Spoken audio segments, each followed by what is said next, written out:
How would you like to touch the furry mane of a lion? How would you like to stroke the striped coat of a tiger? Or have any animal as a pet from A to Z, from the Afghan hound right down to the zebra? Maybe even a camel, but there's no accounting for taste.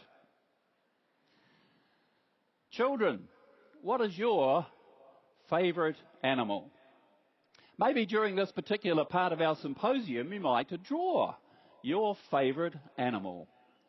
And adults, what's your favourite animal? Well, there's plenty to choose from. One authority reckoned over 5,000 species of mammals alone, all for our enjoyment. What a vast array that Jehovah has created, all with various characteristics.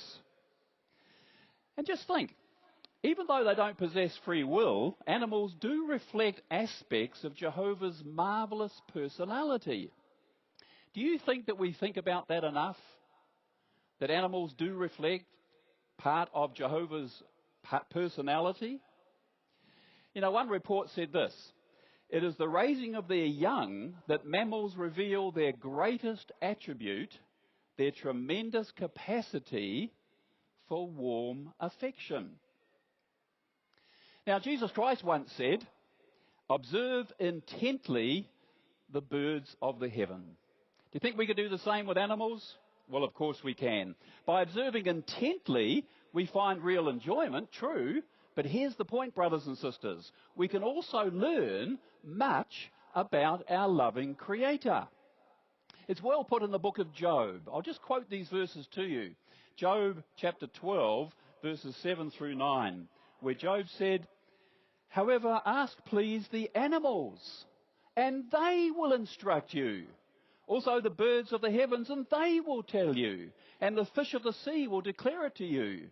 Who among all these does not know that the hand of Jehovah has done this?" Jehovah has delighted in creating myriads of creatures that he brought forth on the earth, and yes, the Bible says that he has blessed them. So we can learn about our Creator even from observing the animal realm, but don't we also learn practical lessons from Jehovah's creation? Many of which are still waiting to be discovered. How have you enjoyed the Awake series, Was It Designed? Fantastic articles, eh? Maybe we could just remind you of a couple of quick points. The emperor penguin can jet through the water. You've probably seen this on our TVs. It can leap onto the ice shelf at an amazing speed. How does it do that? Well, marine biologists have investigated this. They've come to the conclusion that they release tiny little air bubbles in between the feathers. Now, if humans could imitate that, wow, think of the speed that boats could travel through the water, let alone the economy. What about the gecko's ability to scale smooth surfaces? Well, some have said that if we could imitate that in the medical field, we could invent bandages that wouldn't slip even when they're wet. So friends, what do you think? Do you think in the new world it will be faithful mankind's pleasure to be able to observe and have loving dominion over the marvels of creation? But here's the point again, to learn from them. Learn about our Creator and give him honour. Now, of course, for that to happen, we have to be at peace with the animals. What verse in the Bible comes to your mind? How about Isaiah chapter 11? Shall we just turn there now? Isaiah 11, and read this verse once more. What a beautiful prophecy this is. Isaiah 11, and we're going to read verse 6 through 9, where it says, "The wolf will reside for a while with the lamb, and the young goat and the leopard will lie down, and the calf and the lion and the fattened animal will be all together, and a little boy will lead them. The cow and the bear will feed together, and their young will lie down together. The lion will eat straw just like the bull.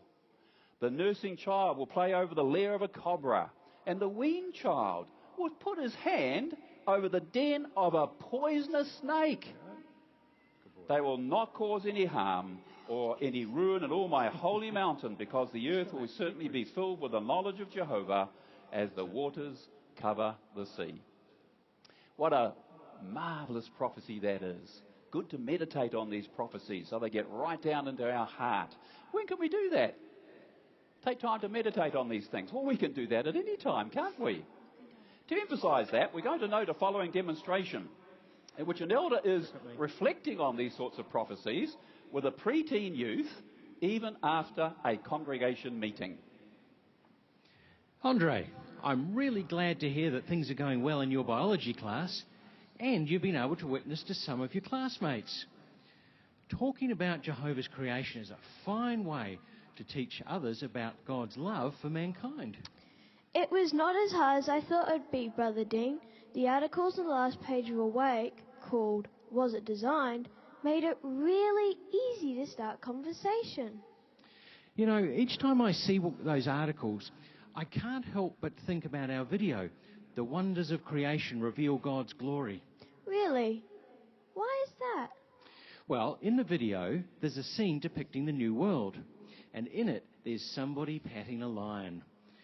Now, I can't wait to learn all there is about these marvellous animals that Jehovah's created for our pleasure. Yeah, that'd be cool. What about you, Andre? What animals would you like to play with in the new system? Tigers. Yeah? Definitely. Why? Because today, I wouldn't even think of getting close to one of those big cats unless it was in a zoo and I could see that there was no way for it to eat me. But in the new world, I'll be able to run my hand through its fur without worrying about losing one of my fingers. Yeah, I see what you mean.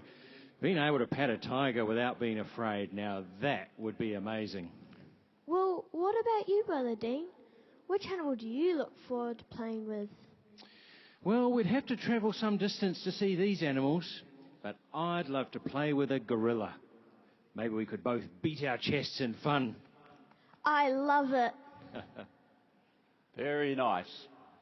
Thank you very much, brothers.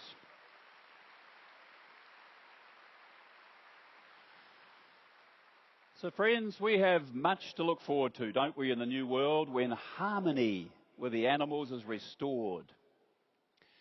Now, there is a question that some may wonder about, and it's this. What about animals that have become extinct? Do you think these could be recreated? And there's a whole list of animals. If you just check out Wikipedia, here in Australia, other countries, hundreds of them that actually have now become extinct. Well, maybe Jehovah God, if it's his will, could do so. Maybe after God's seventh day of rest comes to a close. The simple answer is, the Bible doesn't say. Yet if Jehovah desires to restore animals that have become extinct on the earth, yes, he can do so in his due time. But friends, one thing is certain. We will be able to touch the furry mane of a lion. We will be able to stroke the striped coat of a tiger. We can sleep in the woods, anywhere on earth, and not fear any harm. In fact, in the book of Ezekiel, chapter 34, verse 25, note this promise. I will make a covenant of peace with them. I'll rid the land of vicious wild beasts, so they may dwell securely in the wilderness and sleep in the forests. Such blessings will be enjoyed earthwide. They'll last forever as humans exercise loving dominion over Jehovah's gracious gift to them, the animal realm. But for that to be a reality, the earth has to be a paradise. Now, let's listen to Brother Mark Cox, serving as Circuit Overseer in Tasmania. Consider the fifth part of this symposium. Anticipate future kingdom blessings, Paradise Earth.